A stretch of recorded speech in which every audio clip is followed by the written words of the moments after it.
Hello guys, welcome back to the channel. Today's video is especially interesting for the guys who have been an engine cadet on board a ship and are going on their first promotion as a fourth engineer or a junior engineer. So a lot of times we have doubts about what to do and what to expect on our first ship as an officer or a junior engineer. So in this video, I will tell you about the pointers that I kept in my mind while joining the ship the first time as a fourth engineer. Keep watching to find out. Here we go.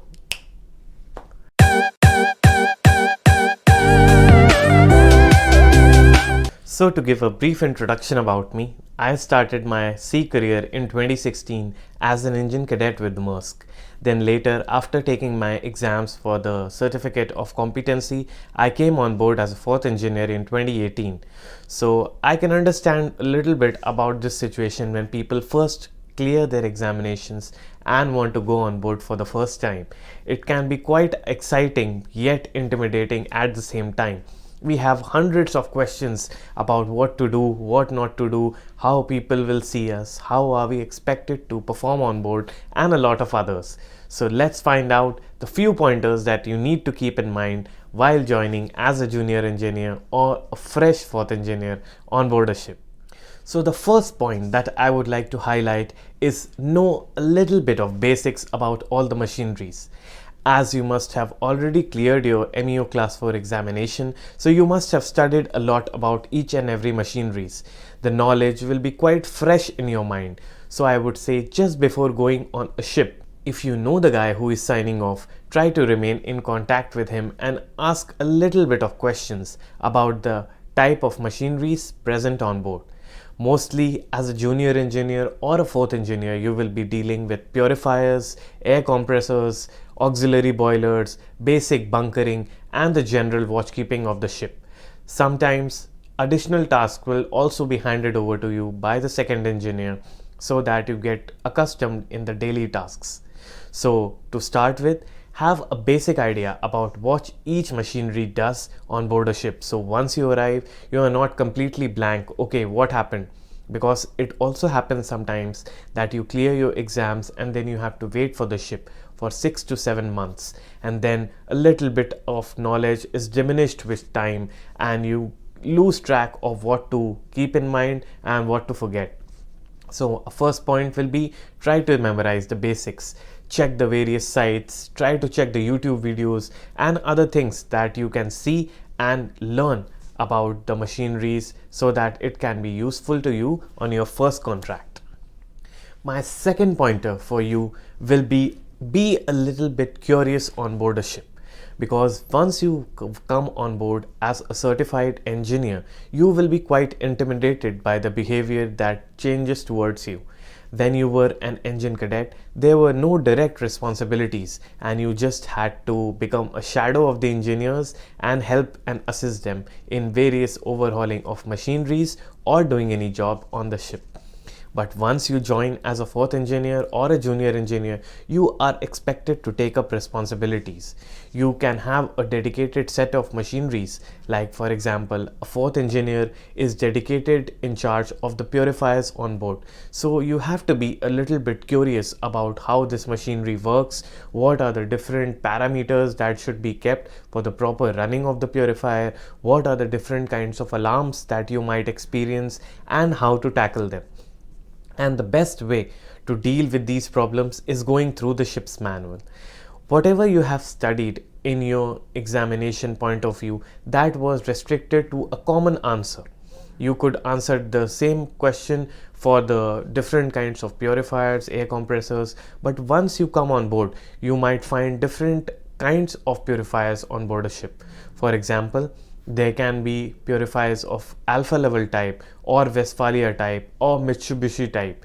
So you need to be aware about the specific purifiers that you will be working upon. So for that, go through the manuals, be a little bit curious, ask your reliever what kind of problems did they encounter, ask other engineers about their experiences on these kind of purifiers or even on other purifiers. It is not possible that from your cadetship training you have experienced all the problems that might arise in the machineries. So it is always good to discuss with other engineers what they have faced in their lifestyle, because a great man is the one who learns from others' mistake too, correct? So why not be a little bit curious about the machineries that you will be working upon? My third point to you will be know the layout of the ship. So every ship has a different layout, and once you join, it is very important to know which valves are situated where, which machineries are situated in which platform. So what you can do is go through the pipeline diagrams of the engine room. This will help you to recognize the systems and how something is moving from one place to another, how the pumps are placed, how the boilers are aligned with the fuel lines, how the purifiers is set according to the diesel generators or on the main engines. This will help you a lot when you try to troubleshoot some problems on board a ship. I can tell you one important thing that I did when I joined my first ship as a fourth engineer. What I did was I carried a pocket diary with me from home, and once I arrived on the ship, I used to go around on different platforms and try to make a mental map in my diary. And I would like to, make small circles. Okay, this is purifier, this is compressor here, on this deck are this pumps, on this decks are this machineries. So this gave me a basic overview on the initial days on my shipboard operations. Whenever there was a problem with a specific machinery, or I need to find a specific valve, or how to set the line for fuel transfer or diesel transfer or anything, then I could just use my mental map through which I had a clarity about how to proceed next. So this tip might be handy for the new joiners. My next tip for you will be keep a track on the PMS activities. PMS stands for these plant maintenance system softwares that we have on board. Like for example, in Maersk, we use the software of Ship Manager, which tells us about the detailed amount of tasks that will be appearing for a specific set of machineries in the coming months. So what you can do is you can go to that job list and check the remarks there. You will find a work description there about how to proceed with the job. Like for example, if you join as a fourth engineer and you have to overhaul a purifier in the coming month, so you can go through the job description and check what all things need to be done. Then as soon as you know, okay, I need to do A, B, C, D, then you can go back to the manual of the purifier, open the pages where you are designated to perform that function and try to read about that. This will enhance your knowledge, and if something goes wrong while starting, stopping, or any problems or alarms, then your mind will work in a double function way. So you will be knowing about each and every line of the machinery, as well as you will be having the knowledge of how it works. So it is a win-win situation for you in both the cases. So maybe try to get ahead of the PMS and try to see what to do in your next job.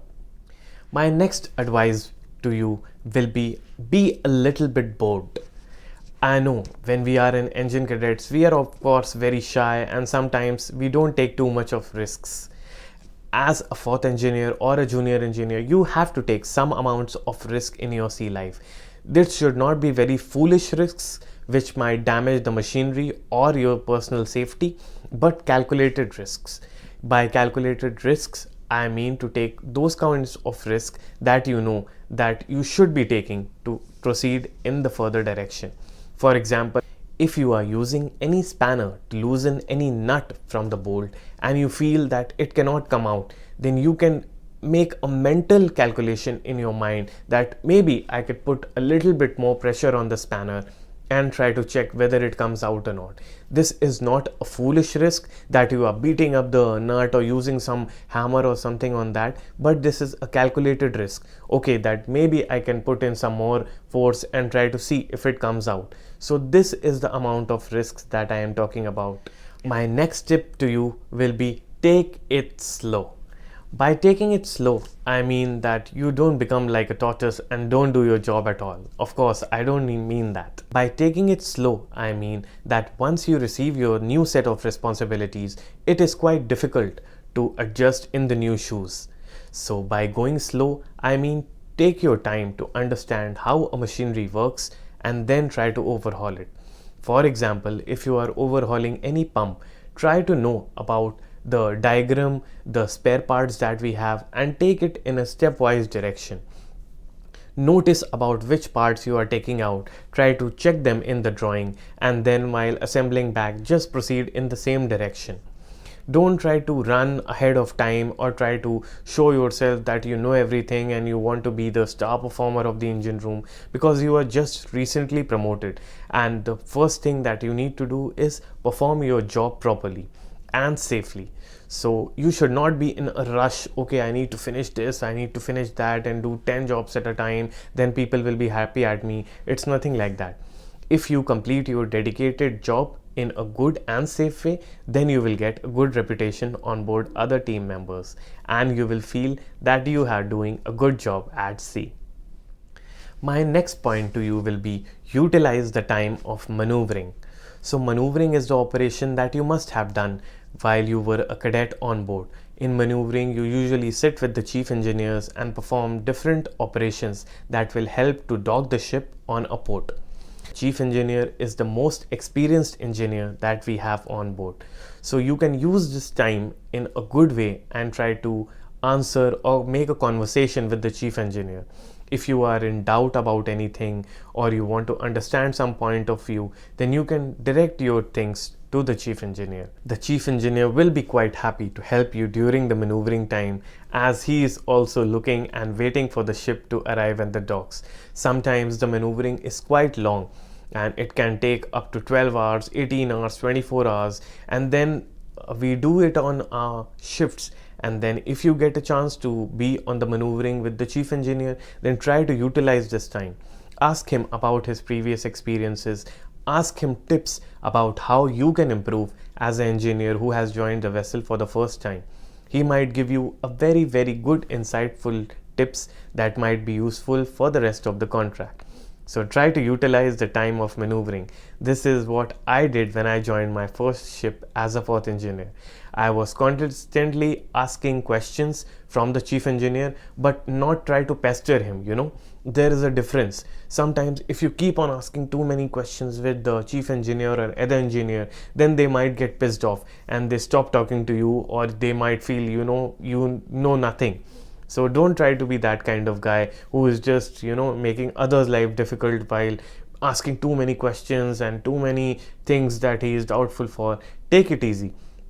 Try to find a solution from your own first. If you cannot find anything at all, then go to other people for your problems. Do not go for every small things. Going to chief engineer, going to second engineer will just damage your reputation, and you will feel more fear and insecurity from inside. So try to use the time of maneuvering and gain some confidence from the chief engineer. My next tip to you would be find out what you don't know. Yes, so you have studied a lot, okay? And then you cleared your examination to be on board a ship. But when you go on board a ship, you will find some set of machineries that you know absolutely nothing about. And this has happened to me a lot. When I came to the ships, there were machineries which I had no idea about how this is working, how that is working. But then this mind of curiosity works. Try to find out a bit about them. When you have some free time, try to open the manuals or read something about them. Or you can also use the YouTube feature once you get some good internet on board through a SIM card or something. Then you can use this data to find out about these machineries. You can Google them, or you can use different websites that can help you for your marine engineering knowledge.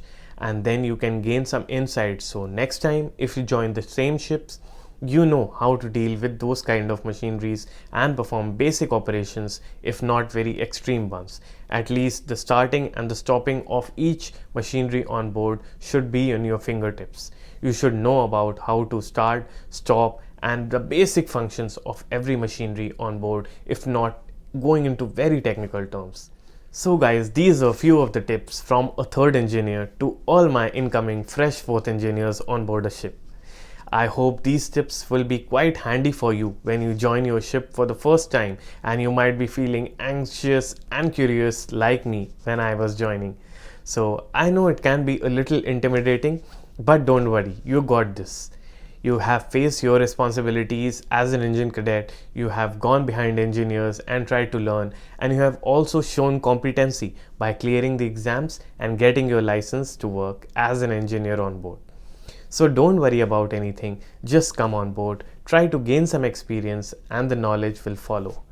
If you like this video, please give it a like and subscribe to the channel. I will keep on bringing more and more fruitful content for you, for your sea life and other aspects of my life as well. Thank you so much for watching. Have a good day and bye-bye.